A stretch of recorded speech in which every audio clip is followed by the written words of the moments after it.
Welcome to the Tech Egg. Don't get scrambled. Enjoy the video.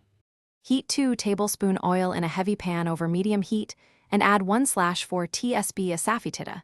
Hing to release a savory, onion-like aroma. This step replaces onion and garlic while keeping fragrance. Immediately add 1 cup chopped celery and 1/2 cup grated carrot and sauté until translucent, about 6-8 minutes, stirring. Stir in 1 tsp ginger paste, 1 tablespoon tomato paste, 1/2 cup water, and 1 tsp turmeric.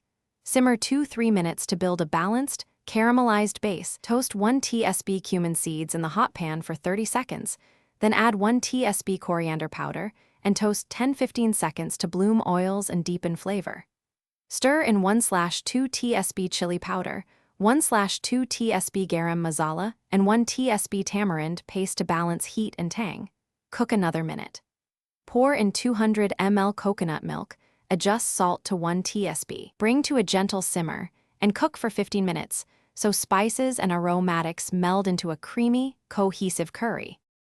Add 400 g diced chicken, 400 g paneer, 1 cup cooked chickpeas or 3 cups mixed vegetables to the simmering sauce. Then cook 10-12 minutes for chicken or 6-8 minutes for vegetables until tender and fully coated. Stir in 2 tablespoons chopped cilantro and 1 tablespoon lemon juice just before serving to brighten flavors and balance richness. Cool to room temperature. Refrigerate up to 3-4 days or freeze up to 3 months in airtight containers. Reheat gently and add 1-2 tablespoon water if sauce thickens. Thanks for watching. Consider subscribing if I helped unscramble your problems.